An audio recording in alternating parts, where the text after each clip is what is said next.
Welcome back to Toyota Sports Talk. It's great to catch up with DC's own Gary Russell Jr. He has got a big fight on Saturday at the Borgata. That was the home of my bachelor party, by the way. Had a good time in AC. Gary Russell Jr., great to have you on the program. Man, it's good to have you, man. How long you been married so far? How long? I'm at, it's going on 10 years, so I'm at 9 right now.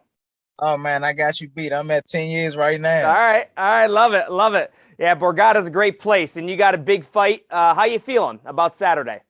Man, feeling good, feeling strong, feeling strong. What's training been like? I know you've had a 2-year hiatus. You haven't been in the ring for 2 years in a competitive boxing match. Is there a thing called ring rust? How would you describe that? Non-existent. Non-existence. I'm always in the gym. I'm always training. Um, I don't really think I would have any ring rust. I don't think I would show any ring rust. I always had about a year layoff, and I always came back into the ring just as sharp as you guys are accustomed to seeing me. Um, of course, this is about I want to say a couple months shy from that. So it's a little more time in between, but I'm one of them guys that I'm always in the gym. I never really take off. It's crazy. Someone asked me when was the last time that I took 2 months off.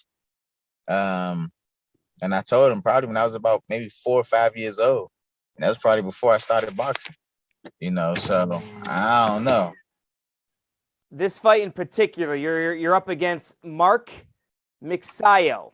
What about this dude? Is he legit? Is he gonna be a good competition for you? I think anyone that I compete against at this point in my career would be a legit guy. I think the fact that he's one of Manny Pacquiao's fighters, I think that speaks volumes of for who it is that he is. I think it's going to speak volumes. Manny Pacquiao, you can definitely consider him a legend in the sport of boxing, and his eye for what he considers talent. I think that says enough. I think he's going to bring his best. I think he's the number one contender. He worked his way up the rankings to challenge the champion. He's the number one guy. I'm not the number one guy. I'm the champion. You are the champ. And Gary, why has it been almost 2 years since you've had a competitive fight? Is there any particular reason? Um, Not because of me. I've been willing to compete. Like I said in my other interview, I was scheduled to compete against Ray Vargas about a year ago, and it didn't transpire. Nothing happened, and we looked up, and he was fighting on Canelo Alvarez's undercard. He was scheduled to fight me, but nothing materialized into it. So I don't know. You've been through a lot of adversity, my guy, and I want to ask you about your father. I know he's your trainer and going through diabetes, had his foot amputated. First of all, how's he doing, and how tough has that been for you, Gary? It's been tough. It's been tough. Him not being able to be in the gym the way that I want him to be. Him missing the big portion of the training camp. A lot of our training camp has been over Zoom like this or a duo. He actually supposed to be in the hospital now, but he's deciding not to go back to the hospital until after the conclusion of this match. It's been tough, man. He's willing to put it all on the line for me, and I'm willing to put it all on the line for him. It's crazy because a lot of these fighters, just like Mark Magsayo, who I'm about to compete against, a lot of these fighters, they have coaches and they already had somewhat of a foundation built before they got to these coaches. Freddie Roach is his coach at this point now. They're still in the process of learning one another, Freddie Roach and Mark. Your corner is your last line of defense. You have to be able to have that blind trust and blind faith in the instructions that's given to you. And a lot of times, when things aren't going your way, you tend to go back to what you're accustomed to doing, what you naturally do, and I think when things start to get tough and rough in this fight, Mark is going to go back to what he's naturally accustomed to doing. Freddie Roach is going to have to try to pull him back in to, be able to, he's going to have to try to control the reins a little bit. Whereas though my father, he's always been my coach. He was the foundation from the moment that I started boxing. He was the one that got me to the Olympics. He was the one that turned me into a world champion. He's the one that made my younger brother, Gary Antoine, an Olympian.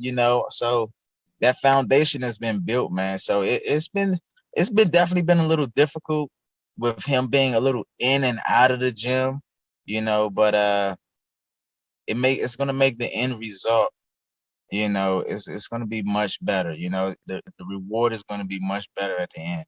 It gives you a different level of appreciation. Is Pops going to be in the corner on Saturday, or are you going to have different people in the corner for you? Well, we're gonna try our best to have him in the corner. We're gonna try our best to have him in the corner. You've been through, like I said, a lot. You lost two brothers in previous years. Do you ever kind of sit back and just kind of question, why me? Why is this happening to my family? I do, and then the only thing I can come up with is, why not me? Why not my family?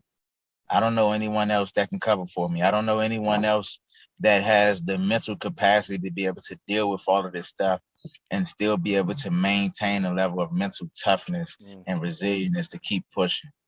Why not me? That's how I tend to balance it.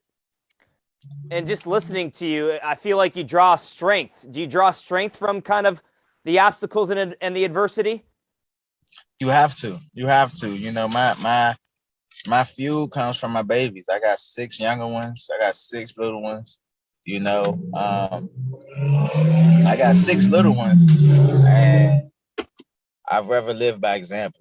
Certain things that I want to show them. It's one thing to tell them.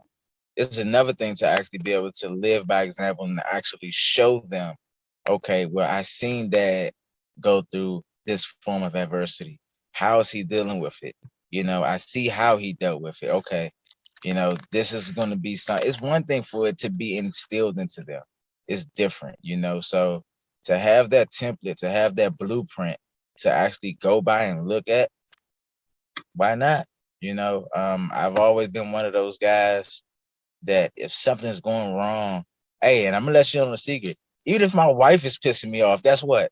I'm gonna go to the gym. I'm going to the gym. I like to balance. I like to balance it with forward progression. You got to balance your adversity with forward progression, and it helped me out with my everyday life. Up until this far, it hasn't let me down yet. You're gonna have DC behind you on Saturday. What's it like to represent this city, man? Oh my God, man. It's a lot. It means a lot. It means a lot to me. It means a lot to the city. Yeah. To know that I'm a product of my environment, the good, the bad, the ugly, and to still have a level to be able to persevere and be able to keep pushing and show the people within my area, and when I came up in it, it was known as like the murder capital. A lot of my friends and associates, to show them that, hey, yes, we came from a certain era, but when you dedicate yourself and you push and you're motivated and you stay focused, the sky is the limit. So I'm a product of my environment, man, and it's great. The people in the area, I feel love whenever I go through. They support me, and it's just great. I don't want their support and nothing to go in vain. I want to use it. I tell them that energy is transferable. Give it to me, and I'm going to use it. And Gary, listening to you, I hear that energy and I hear the hunger. I hear the hunger in your voice. You're a champion, but I can still tell you're hungry. Where's that come from? Man, my babies, man. It comes from my babies. It comes from the support from not just the people from my city, but from the support from the people that got an opportunity to witness the skill set in which that I bring, and they want to be a part of it. They feel like the things that they couldn't do, they're living through me. and I refuse to let them down. I refuse to. It happened in the Olympics, man. When I had so much support in the Olympics, I came up in that era where though I wanted to be an Olympian. I wasn't thinking about being a world champion. I wanted to be an Olympian, and it wasn't until I didn't get the opportunity to compete that I said, oh, hell nah. I got too much love, so much support that it would not go in vain. I have to make it up to you guys by becoming a world champion. And look now, I'm the longest reigning champion in the sport of boxing. That you are. Big fight on Saturday. Mark Magsayo, watch out because Gary Russell Jr. is coming Saturday night at the Borgata in Atlantic City. Really appreciate your time, Gary. Good luck. Thank you, man. I appreciate it. All right. Much more to come right here on Toyota Sports Talk. Stay with us.